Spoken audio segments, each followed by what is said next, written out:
যে ধর্মীয় ফ্যাসিবাদী গোষ্ঠী ক্যাম্পাসে সান্ধ্য আইনের পক্ষে সোচ্চার, তাদের মুখে কখনো শ্রবণজীবী নারীর নিরাপত্তা নিয়ে একটি শব্দ শুনবেন না।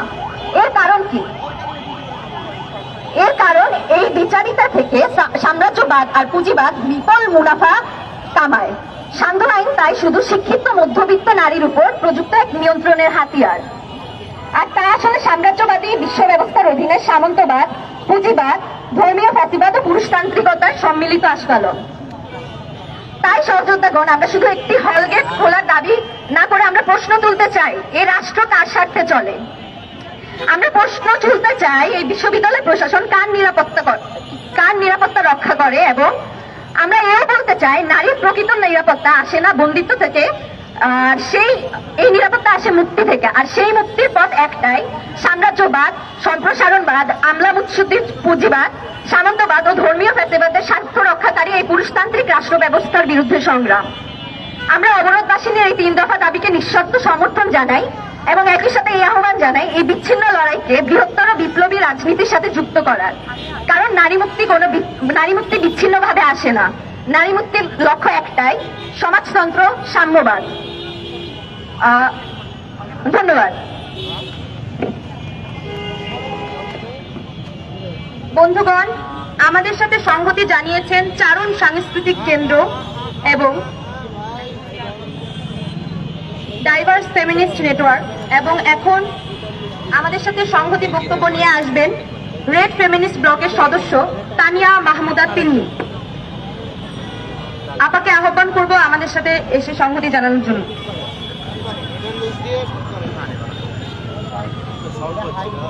সংগ্রামী বন্ধুরা, রেড ফেমিনিস্ট ব্লকের পক্ষ থেকে আজকের এই সংহতি সমাবেশে সংহতি জানাচ্ছি। আসলে বক্তব্য দিতে গেলে এই বিষয়ে অনেক লম্বা বক্তব্য দিতে হয়। আমি যেটি করব, আমি আমার নিজের 2টো অভিজ্ঞতা শুরুতে বলে নিতে চাই। আমি 2টো বিশ্ববিদ্যালয়ে পড়াশোনা করেছি। একটা বাংলাদেশের একটা বড় বিশ্ববিদ্যালয়, রাজশাহী বিশ্ববিদ্যালয়, সেটাতে পড়াশোনা করেছি। এরপর আমি পড়াশোনা করেছি দিল্লিতে জওহরলাল নেহরু বিশ্ববিদ্যালয়। তো রাজশাহী বিশ্ববিদ্যালয়ে থাকাকালীন একবার একটা ঘটনা ঘটলো। আমাদেরই একজন বন্ধু, আমাদের নারী সহপাঠী, তার বাবা মারা গেল। রাত 10টার সময় সেই খবর আমরা পেলাম। কিন্তু আমাদের সেই নারী বন্ধুটির হল থেকে স্পেশাল পারমিশন নিয়ে বের হতে প্রায় 3 ঘন্টা লেগে গেল। তার বাবা মারা গিয়েছে, সে বাড়িতে পৌঁছাবে কিন্তু সে পৌঁছাতে পারছিল না। পরবর্তীতে আমি যখন দিল্লিতে আরেকটি বিশ্ববিদ্যালয়ে পড়লাম, আপনারা সবাই জানেন যে দিল্লি নারীদের জন্য খুবই অনিরাপদ শহর হিসেবে পরিচিত। কিন্তু সেখানে যখন আমি পড়াশোনা করতে গেলাম, আমি দেখলাম যে সেখানকার বিশ্ববিদ্যালয়ে হলগুলো খোলা থাকতো সারা রাত। সেখানে নারী এবং পুরুষ উভয়েই রাতভর সেখানে পড়াশোনা করতে পারতেন।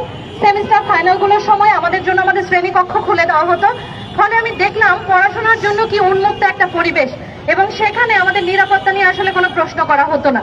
তখনই আমরা আসলে বুঝলাম যে আমাদের রাষ্ট্রগুলো আসলে ইচ্ছে করে এই অনিরাপদ পরিবেশ জিইয়ে রাখে।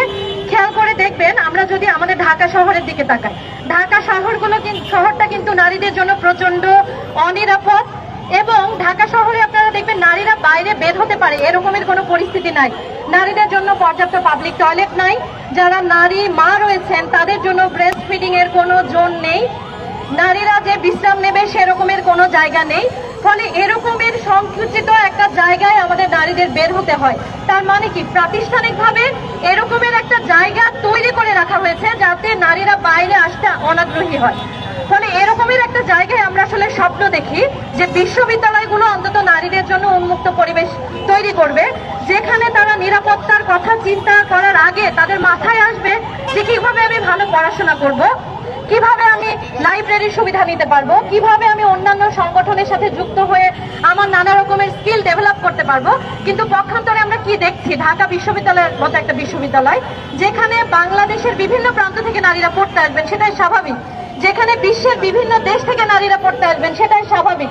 কিন্তু সেখানে আমরা দেখছি যে নারীদের জন্য এমন একটা ব্যবস্থা জিইয়ে রাখা হয়েছে। আমি কিছুক্ষণ আগে ইশরাত জাহান ইমুর বক্তব্য ফলো করছিলাম।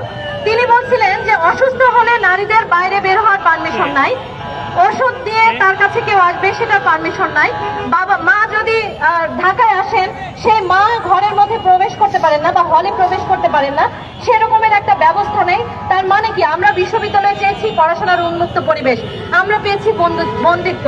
আমরা বিশ্ববিদ্যালয়ে চেয়েছি উন্মুক্ত বিদ্যার চর্চা, সেখানে আমরা পেয়েছি বাধা।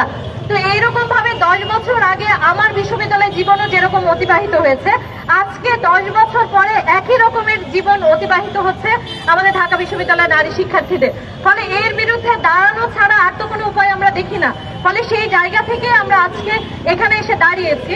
এটা আমার বলতে আসলে অনেক লজ্জা করছে যে আমাদের বলতে হচ্ছে যে আমরা অসুস্থ হলে বাইরে যেতে চাই, আমাদের বলতে হচ্ছে আমরা টিউশন করাতে বাইরে যেতে চাই, অথচ প্রথম এবং গুরুত্বপূর্ণ প্রশ্ন ছিল আমরা আমাদের নাগরিক অধিকার পাচ্ছি কিনা।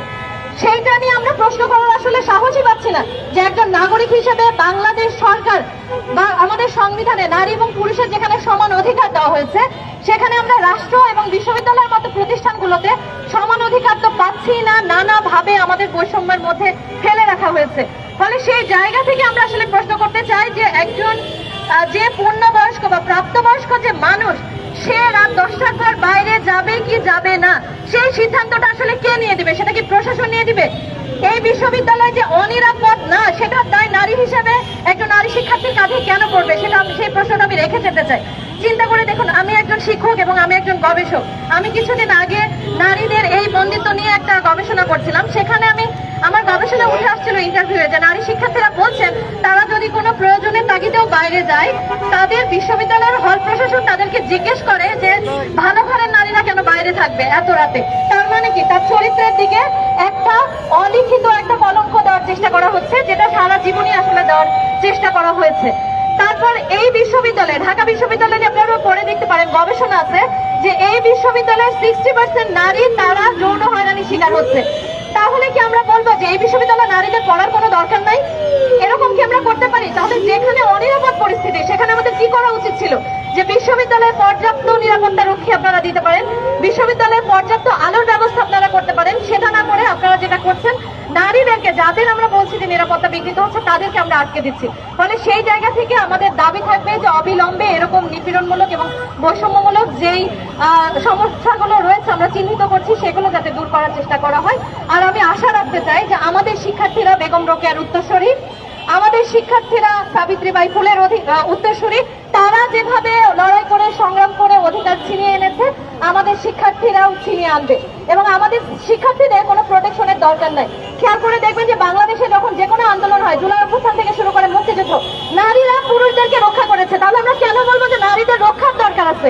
তারাই বরং তাদের নিজেদের প্রতিরক্ষার ব্যবস্থা করতে পারে, এবং না পারলে সেটার দায় প্রশাসনের। এই কথা বলে আমি আমার বক্তব্য শেষ করতেছি। আবারও সংহতি জানাচ্ছি।